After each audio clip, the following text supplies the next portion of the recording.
The Pennsylvania steel mill had been Jacob Miller's entire world for 23 years. Every morning at 5, he'd clock in, grease-stained hands already reaching for his toolbox before the foreman even called his name. The other workers respected him, not because he talked much, but because when a machine broke down, Jake could hear what was wrong just by listening to it breathe. It was June 1944, and the war had swallowed up half the town's young men. Jake's son, Thomas, had shipped out to Europe 8 months ago. Every night, Jake's wife Mary would sit by the radio, knitting scarves that would never reach their boy in time, listening for news that might mention his division. Jake didn't sit with her. He couldn't. Instead, he'd go down to his basement workshop and build things. Small things, precise things, things that made sense when nothing else did. The telegram arrived on a Tuesday. Mary's scream brought Jake running up from the basement, still holding a wrench. The paper shook in her hands. Thomas was missing in action somewhere in France. Missing. Not dead, they said. Just gone. Jake stopped going to the mill. He stopped eating regular meals. He stopped sleeping. Instead, he descended into that basement and stayed there, surrounded by metal scraps, pipes, springs, and half-finished projects. Mary would bring him coffee that went cold. She'd beg him to come upstairs, to talk to someone, to stop torturing himself. But Jake wasn't torturing himself. He was calculating. The newspaper reports talked about German tanks rolling through French villages. Panzers, they called them. Massive, unstoppable machines that our boys couldn't fight without proper anti-tank weapons. Jake read every article, studied every photograph. He imagined Thomas somewhere out there, hiding in a ditch while one of those steel monsters rolled past. One night, Mary came down to find Jake welding something in the corner. Sparks flew like angry fireflies in the dark basement. She touched his shoulder, and he finally looked up at her. His eyes were red, but not from crying. "I can't bring him home," he said quietly, "but maybe I can give him a fighting chance." "What are you talking about, Jake?" He showed her what he'd been building. It looked like a thick pipe, maybe 3 feet long, with a crude trigger mechanism and a simple loading chamber. Mary didn't understand machinery like he did, but she understood obsession. She understood that her husband had found something to keep him from drowning in grief. The neighbors started talking. Crazy Jake Miller, they whispered, lost in his basement, building God knows what while his boy bleeds out in some French field. The foreman from the mill came by twice, offering his condolences, asking when Jake would return to work. Jake sent him away both times. It took him 6 weeks to build the first prototype. The pipe gun, he called it. Nothing fancy, nothing that would impress the engineers at the weapons factories. Just steel pipes, a firing pin, and a simple mechanism that could launch a shaped charge. He'd studied the design of German tank armor from magazine articles and military reports his cousin in the War Department had sent him. The Panzers had thick frontal armor, but the sides and rear were vulnerable. A shaped charge, hitting at the right angle, could penetrate. Mary found him testing it in the woods behind their property at 3 in the morning. The explosion echoed across the valley, waking up half the county. Sheriff Morrison showed up an hour later, demanding to know what the hell Jake thought he was doing. Jake showed him the crater in the old water tank he'd been using as a target. The pipe gun had punched clean through both sides. "Jesus, Jake," the sheriff said, staring at the damage. "You could kill someone with that thing." "That's the idea," Jake replied. Word spread fast in a small town. By the end of the week, 3 men from the War Department showed up at Jake's door in a black sedan. They weren't there to arrest him. They were there because someone at the Pentagon had received a very interesting report about a steelworker in Pennsylvania who'd built an anti-tank weapon in his basement. The lead officer, a major named Hewitt, examined the pipe gun carefully. He asked questions, technical questions that Jake answered precisely. How much did it weigh? 32 pounds. Effective range? 60 yards, maybe 80 if you were lucky and the tank wasn't moving fast. Reload time? 90 seconds with practice. Major Hewitt looked at Jake for a long moment. "This is insane," he said finally. "But we're desperate enough to try insane." They wanted to take the design back to Washington, refine it, manufacture it properly. Jake refused. He'd made it with his own hands for a specific purpose, And he wasn't about to let some factory turn it into something that would take 6 months to produce. "I'll show you how it works," Jake said. "But I'm taking it to France myself." Major Hewitt laughed at first. He actually laughed. A sharp bark that echoed through Jake's cluttered basement. "You're 47 years old," he said, still chuckling. "You've never held a rifle. You have a heart murmur according to your draft exemption papers. And you think the army is going to ship you to France because you built a pipe bomb with delusions of grandeur?" Jake didn't flinch. "My son is over there, missing. And you just said you're desperate enough to try insane. So here I am." The laughter died in Hewitt's throat. He exchanged glances with the 2 other officers, neither of whom seemed amused anymore. The younger one, a lieutenant named Barnes, stepped forward. "Mr. Miller, with all due respect, what you've built here is interesting. Crude, but interesting. But modern warfare isn't about one man with a homemade weapon. It's about coordination, training, discipline." "My weapon works," Jake interrupted. "Yours are stuck in supply chains and bureaucracy. How many boys are dying right now while you're coordinating?" The basement went silent except for the hum of the old furnace. Major Hewitt picked up the pipe gun again, feeling its weight, examining the welding marks that showed countless hours of obsessive labor. "Even if we wanted to send you, which we don't, the protocols alone would take months. You'd need basic training, medical clearance, assignment to a unit." "Then don't send me officially," Jake said. "I know you people have ways.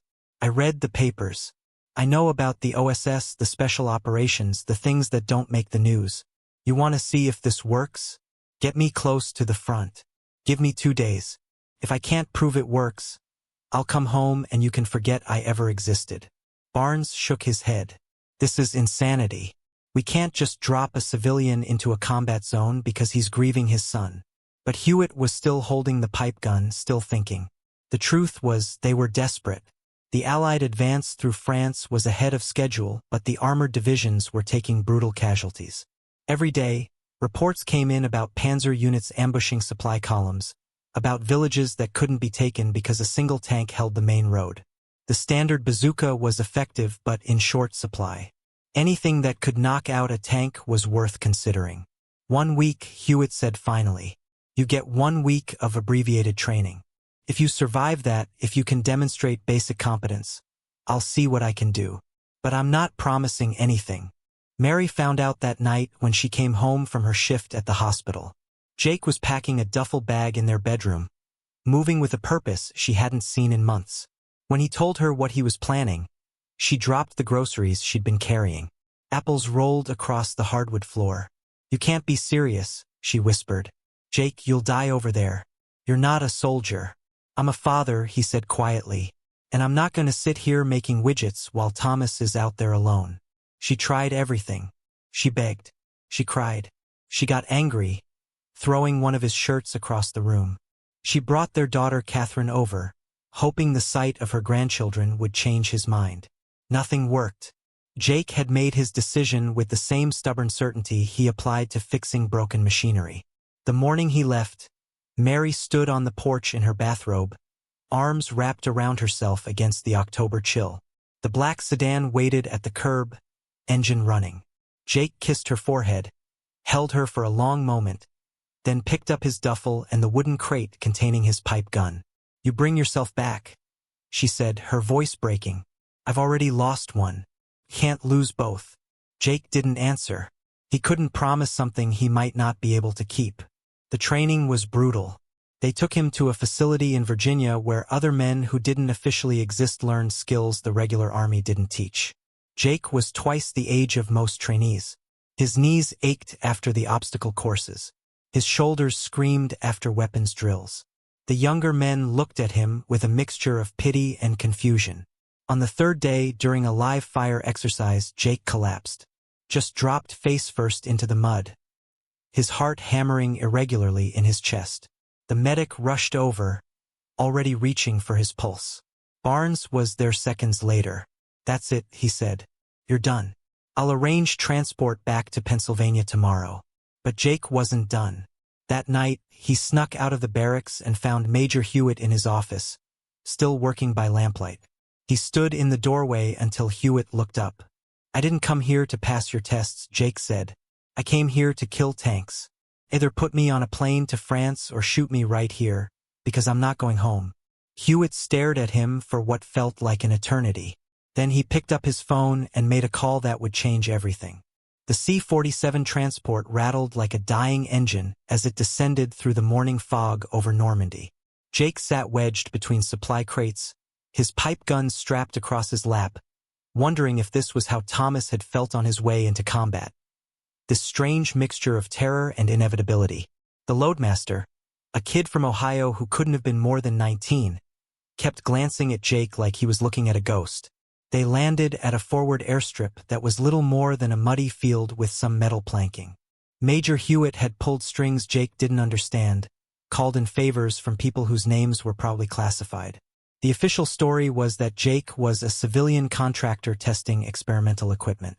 The unofficial story, the one whispered among the officers, was that some crazy steelworker from Pennsylvania had built a tank killer in his basement and somehow convinced the War Department to let him prove it. Captain Richard Sullivan met him at the airstrip. He was 32, looked 50, with eyes that had seen too much and a cigarette that never seemed to leave his lips. His unit, Dog Company, had been fighting for 43 days straight. They'd lost 60% of their original strength. So you're the miracle worker, Sullivan said, not bothering to hide his skepticism. You and your magic pipe are going to solve all our problems. I'm going to kill tanks, Jake replied. That's all. Sullivan laughed, but it was a bitter sound. Yeah? Well, you'll get your chance. We've got 3 Panzers holding the road into St. Laurent.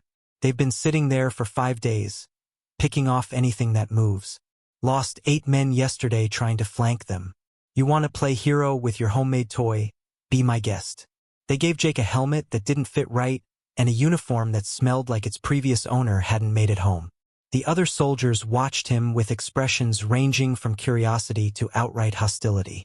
This old man with his strange weapon was either going to save them or get them all killed. The village of St. Laurent sat in a valley, surrounded by hedgerows and stone walls that had stood for 300 years. The Germans had fortified it well. 3 Panzer IVs controlled the main approach, positioned hull down behind earthworks. They'd been there so long the crews had gotten comfortable, cocky even. Jake spent the first day just watching. He found a barn on the eastern ridge with a partial view of the German positions. Through binoculars, he studied how they moved when they rotated crews where their blind spots were. The other soldiers thought he was scared. Sullivan came up to check on him twice. Any time now, hero, Sullivan said the second time. My boys are dying while you're playing scout. Tomorrow morning, Jake said quietly. For 30. Before dawn. I'll need 2 men who can move quiet. Sullivan assigned him Corporal Mike Chun, a Chinese-American kid from San Francisco who'd been a burglar before the war, and Private Danny Foster, a farm boy from Iowa who could move through brush like smoke. Neither of them wanted the assignment. Neither of them had a choice. They moved out at 3:45 in the morning, crawling through mud and darkness. Jake had the pipe gun, Chun carried the shaped charges, and Foster had a rifle he prayed he wouldn't need to use. It took them 90 minutes to cover 400 yards. The first Panzer sat 50 yards away, its crew sleeping inside. Jake could hear one of them snoring. He loaded the pipe gun with hands that had stopped shaking somewhere around the 3rd hedgerow. The weapon felt right in his grip, familiar, like the tools he'd held for 23 years at the mill. If you're watching this story and rooting for Jake to prove everyone wrong, take a moment and subscribe to the channel. This is where everything changes, and you won't want to miss what happens next. Chun tapped his shoulder. Ready? Jake aimed for the side armor just below the turret ring, exactly where he'd calculated the weak point would be. He squeezed the trigger. The shaped charge hit with a crack that split the morning silence. The explosion wasn't massive, not like in the movies.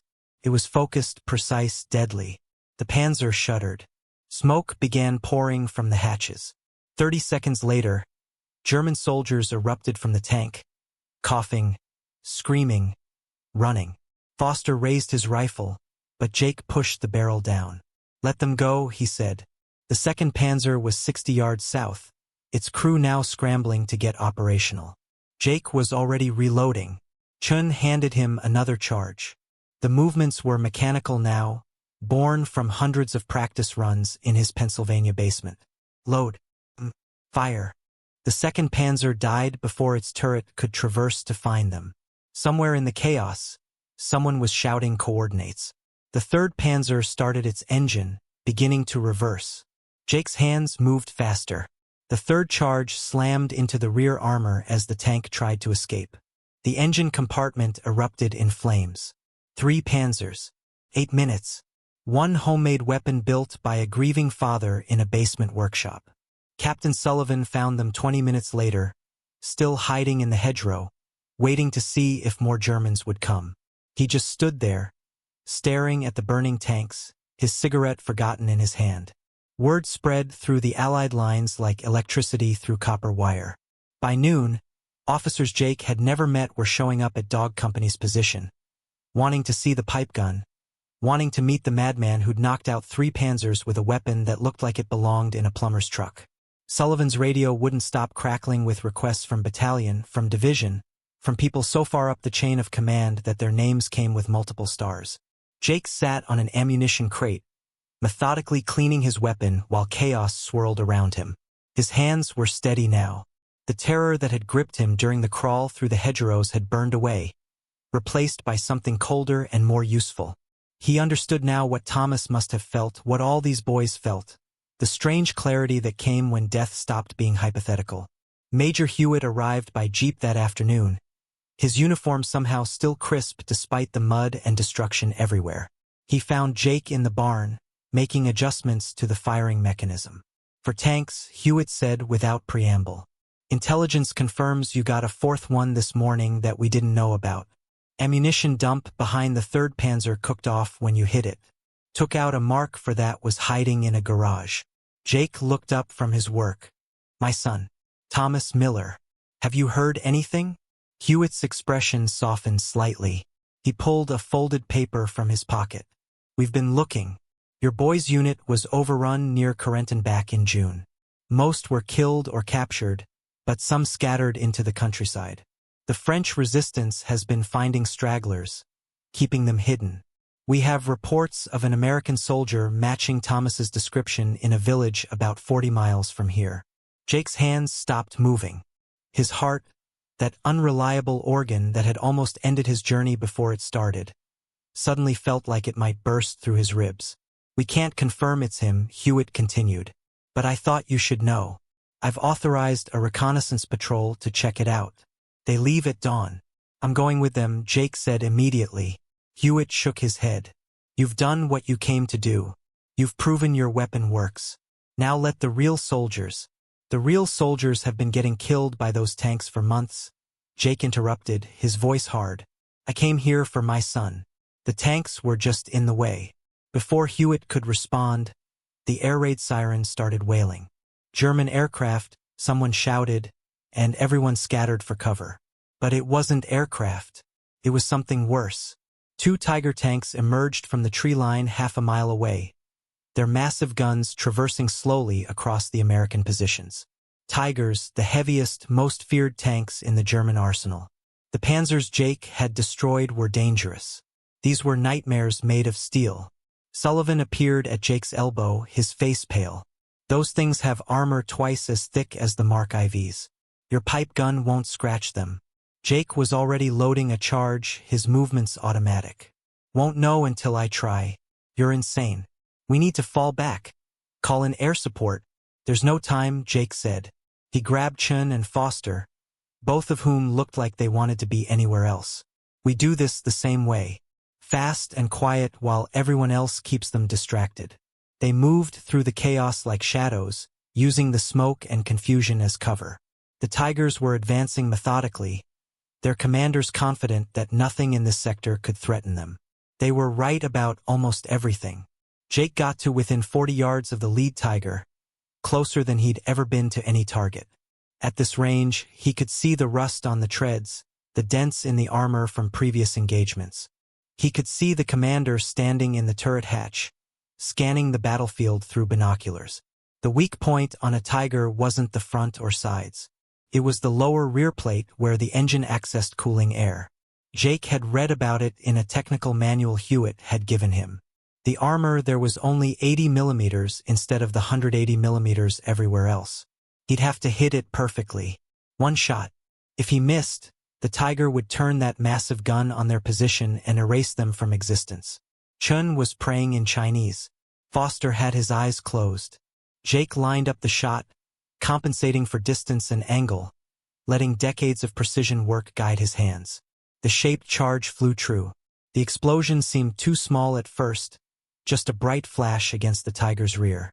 But then smoke began pouring out. Then flames. Then the entire rear of the tank erupted as the fuel tanks ignited. The Tiger lurched to a stop, its crew bailing out, running through fire. The second Tiger turned toward them, its gun elevating. Jake was already reloading, but he knew he wouldn't be fast enough. The massive barrel was aiming directly at their position when an American Sherman tank roared out from behind a demolished building and slammed a 76mm round into the Tiger's side. The German tank shuddered, turned, fired back. The Sherman exploded, but the distraction was enough. Jake fired his second shot. Another direct hit on the lower rear plate. Another Tiger burning. 6 tanks in 2 days. A wrench couldn't stop a tank, they'd said. They'd been wrong about everything. The reconnaissance patrol left at dawn as promised. And Jake was in the lead jeep despite every regulation that said he shouldn't be. Hewitt had stopped trying to control him. Sullivan had stopped questioning him.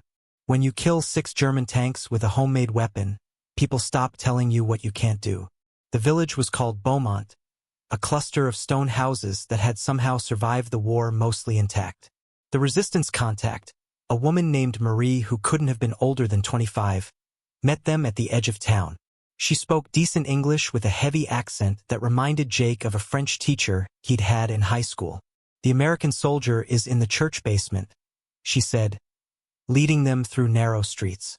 "He was badly wounded when we found him. Infection, fever. We thought he would die, but he is strong. Stubborn like you Americans." Jake's heart was hammering again, that irregular rhythm that the medics had warned him about. He tried to prepare himself for disappointment. Hundreds of American soldiers were missing. The odds that this one was Thomas were impossibly small. The church was old, its stones dark with age and weather.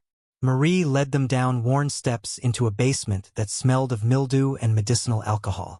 4 other American soldiers were there, all wounded, all being tended to by an elderly priest and 2 resistance fighters. And in the corner, sleeping on a cot with a bandage wrapped around his chest, was Thomas. Jake stopped breathing. Just stopped, like someone had flipped a switch in his lungs.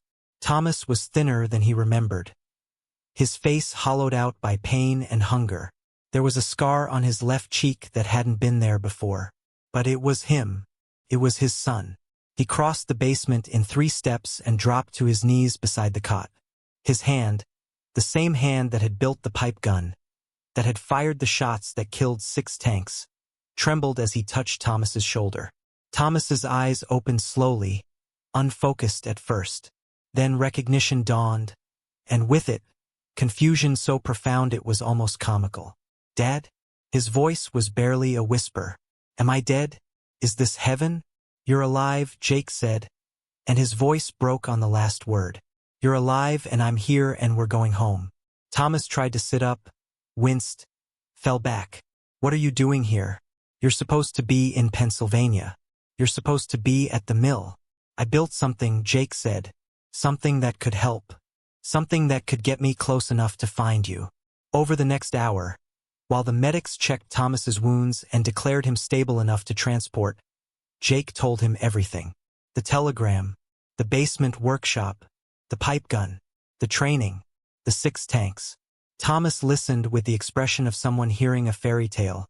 Something too strange to be true but too detailed to be a lie. "You killed 6 tanks," Thomas repeated slowly. "With a pipe." For in the first day, Jake corrected. 2 Tigers yesterday. They're calling it Miller's wrench now. The boys think it's funny. Thomas started laughing, then stopped because it hurt too much. His father, the man who'd spent 23 years fixing industrial machinery, had somehow become a tank killer. The absurdity of it was overwhelming. The trip back to the airstrip took 3 hours. Thomas slept most of the way, his head against Jake's shoulder like he used to do as a child during long car rides. Jake kept one hand on his son's arm, just to remind himself this was real, that he hadn't lost his mind somewhere in that Pennsylvania basement. Major Hewitt was waiting at the airstrip with papers that Jake didn't bother reading before signing. There were reporters there too, notebooks ready, cameras clicking.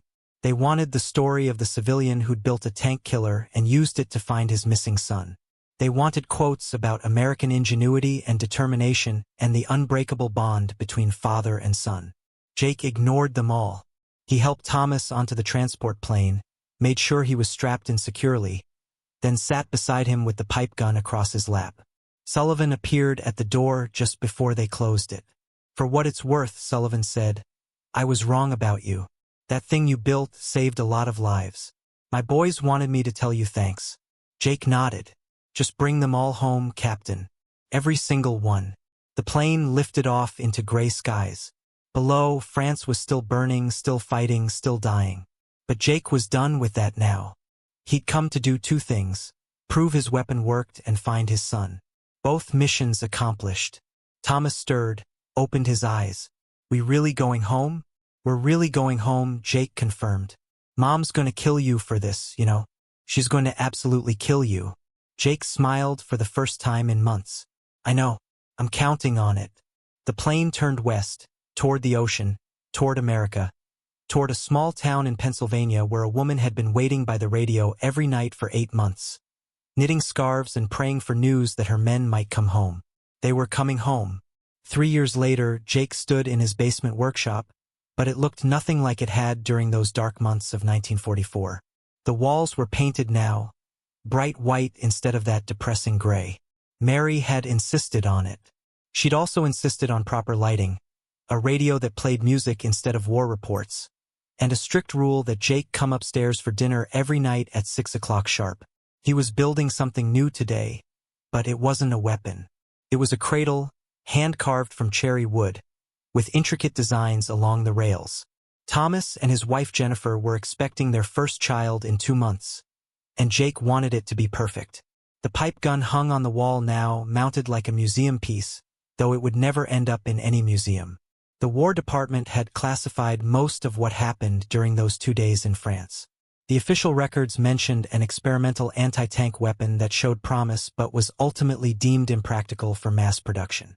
They didn't mention that Jake's design had been studied, refined, and incorporated into improved bazooka variants that were used for the rest of the war. Jake didn't care about official recognition. He had what mattered. Footsteps on the stairs announced Thomas's arrival. He moved easier now, though he still favored his left side where the German bullet had cracked 2 ribs. The scar on his face had faded to a thin white line that Jennifer said made him look distinguished. He was working at the mill now, same as his father had, learning the trade with the same careful attention to detail. "Mom says dinner's in 10 minutes, Thomas said, leaning against the workbench. "She also says if you're late again, she's donating all your tools to the church bazaar." "Your mother's been threatening that for 30 years, Jake replied, not looking up from his sanding. "Haven't lost a single wrench yet." Thomas picked up a piece of the cradle, examined the joinery. "This is beautiful work, Dad. The baby's lucky. The baby's going to be spoiled rotten," Jake said. "Between you and Mary and Catherine's kids, this house is going to be chaos." They stood in comfortable silence for a moment, the kind that only comes between people who've been to hell together and made it back. The war had changed them both, but it hadn't broken them. If anything, it had forged something stronger. "I got a letter today," Thomas said quietly, "from Captain Sullivan. He's back stateside, teaching tactical training at Fort Benning. He wanted you to know that Dog Company dedicated their memorial to the men we lost. Your name's on it. Says you're an honorary member." Jake's hands stilled on the wood. "I didn't earn that. You killed 6 tanks so we could take that village. We lost 3 men taking it. Without you, we'd have lost 30. Sullivan says you earned it 10 times over." Jake set down his sandpaper and finally looked at his son. "Those boys earned it. I just had the luxury of being old enough not to care if I died trying." "But you did care," Thomas said. You cared enough to build something impossible because you thought I might need it. That's what Sullivan really wanted me to tell you. Every man in Dog Company went home knowing that somewhere in Pennsylvania, there's a father who loved his son enough to declare war on the entire German army with a pipe and some welding equipment. Jake felt his throat tighten. He turned back to the cradle, blinking rapidly. Well, don't let it go to your head. You've still got to learn how to properly true a lathe, and you're terrible at it. I learned from the best, Thomas grinned. That's why I'm terrible. They both laughed, and the sound echoed through the basement that had once been a place of grief and desperate innovation. Now it was just a workshop again, filled with projects that built things instead of destroying them.